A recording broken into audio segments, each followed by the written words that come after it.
श्री स्वामी समर्थ. जयशंकर.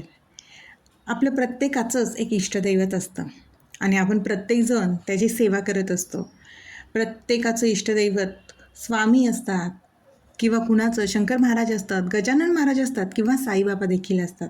या प्रत्येकाची सेवा प्रत्येकजण त्यांच्या त्यांच्या श्रद्धेने करत असतात. दत्त महाराजांनाही बरेच जण गुरु मानणारे आहेत आणि त्यामुळेच गुरुचरित्राचं पारायण, स्वामीचरित्र सारामृत, नवनाथांचं पारायण अशा सेवा आपण आपल्या गुरूंसाठी करत असतो किंवा इच्छापूर्तीसाठी करत असतो. पण ह्या सगळ्यांची एक साधी सोपी सेवा आहे आणि ती म्हणजे नामस्मरण. नामस्मरण इतकं सोपं आहे तरी लोक ते का करत नाही? का? त्यांना असं वाटत असतं की नामस्मरण केल्याने काय होते, त्यासाठी पारायण करायला हवं. स्वामींची पारायणं केली किंवा गुरुचरित्राची पारायणं केली तरच स्वामी, दत्त महाराज किंवा तुमचे जे काही इष्टदैवत असतील ते प्रसन्न होते. फक्त या काही मिनिटाच्याच नामस्मरणाने आपलं मन शांत होऊ शकतं. तरीही आपण आपलं दुःख आणि भीती का सहन करत असतो तेच कळत नाही. नामस्मरणात खरं तर इतकी ताकद आहे की ते आपलं मन नक्कीच शांत करू शकतं. कारण नामस्मरण अशी गोष्ट आहे की जी आपण कुठेही करू शकतो. दिवसभरात सकाळपासून ते रात्री झोपेपर्यंत आपण नामस्मरण करू शकतो. तुम्ही प्रवासात करा, घरात स्त्रिया काम करत असताना स्वयंपाक असू दे, इतर घरातील कामं असू दे, तेव्हा नामस्मरण करू शकतो. कारण मनात आपण नामस्मरण करत असू तर स्वामी आपल्या सोबत नक्कीच असतात. आपल्या मनुष्यामध्ये ना एक दुर्गुण आहे आणि तो म्हणजे ज्याची किंमत कमी असते ना, ज्याची जी गोष्ट जेवढी सोपी असते ना तितकी त्याची किंमत आपल्याला कमी असते. आपलं मन कुठे गुंतलेलं असतं तर नाही, हे जर पारायण करतायत, ह्यांच्या इच्छा पूर्ण झाल्या आहेत, कठीण आणि गुंतागुंतीच्या आणि ज्या आपल्याला शक्य नाही त्या गोष्टी करणं किंवा अखंड गुरुचरित्राचे पारायण करणारेही बरेच भक्त आहेत. पण काही आपल्याला नाही जमत अशा गोष्टीचे पारायण करायला, त्या व्यक्तीने नामस्मरण नक्कीच करावं.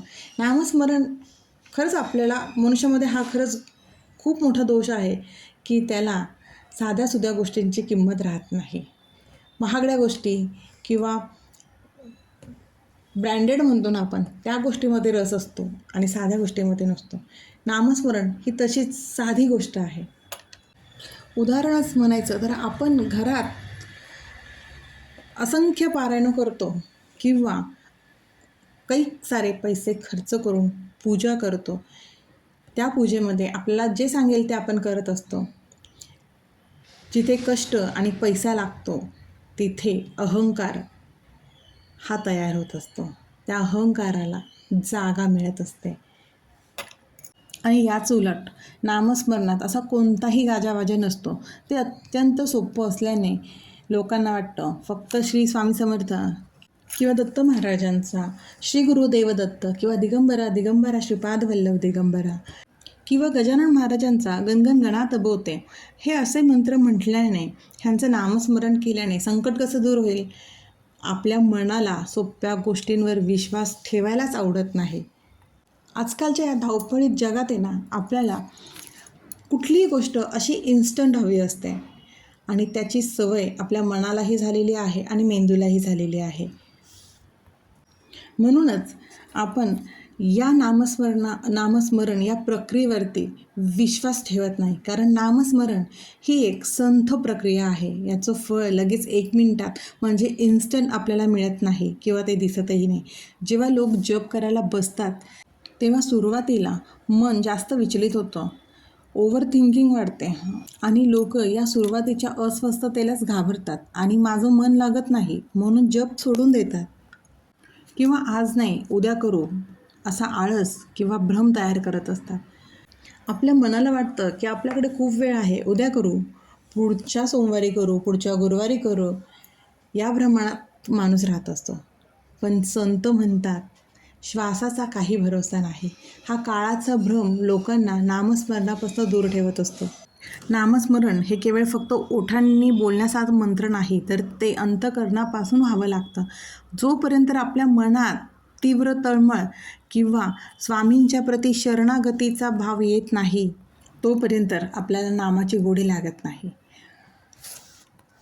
आपल्या मनात अहंकार, राग, तुलना, मत्सर किंवा वासना असेपर्यंत आपल्या मनात नामाचा मोहर फुलत नाही. आपलं मन आहे ना, हे सवयीचं गुलाम असतं.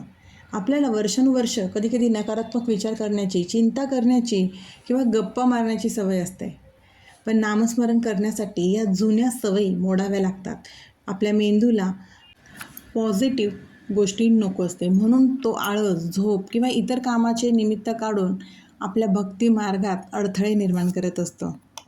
नामस्मरण खरं तर हे खूप सोपं आहे. त्यात सातत्य ठेवणं कठीण आहे, पण नामाचा रस्ता खरं सोपा आहे. त्यावरून चालण्यासाठी आपल्याला अहंकार बाजूला ठेवावा लागतो आणि लोकांना स्वतःचा अहंकार सोडणं सर्वात अवघड वाटतं. जे लोक या 5 अडथळ्यांवर मात करून रोज केवळ 10 मिनिटं का होईना नामस्मरण करतात, तेच नशिबाच्या पलीकडे जाऊन स्वामींच्या तारक अनुभवांचा आनंद घेतात. म्हणूनच कुठलीही कठीण सेवा करायला जमत नसेल ना, पारायण किंवा कुठलीही कठीण सेवा असू दे, प्रत्येकालाच पारायण करायला जमत नाही. पण जेव्हा संधी मिळेल तेव्हा खरंच आयुष्यात प्रत्येक गोष्टीचं एक पारायण तरी नक्कीच करावं. मग ते गुरुचरित्र असो, नवनाथ ग्रंथ असो किंवा गजानन महाराजांचा विजय ग्रंथ असो, शंकर गीता असो, कुठलंही असो, प्रत्येकाचे एक पारायण आयुष्यात संधी मिळाली तर नक्कीच करावं. पण नामस्मरण मात्र आपल्याला त्यासाठी काहीही लागत नाही. फक्त आपल्या मनातील शुद्ध भाव आणि आपले जे षड्रिपू आहेत ते बाजूला ठेवून, आपल्यातील जे विकार आहेत ते बाजूला ठेवून आपल्याला शुद्ध मनाने नामस्मरण करायचं आहे. इतकं सोपं खरं नामस्मरण आहे. म्हणूनच नामस्मरण करा आणि स्वामींच्या जवळ राहा. नामस्मरणामुळे स्वामी नक्कीच कुठल्या ना कुठल्या रूपाने आपल्यासोबत असतात. त्यामुळे स्वामींची सोबत हवी असेल तर नामस्मरणामध्ये स्वतःला गुंतवून घ्या. श्री स्वामी समर्थ. अशक्य ही शक्य करतील स्वामी. अशक्य ही शक्य करतील स्वामी.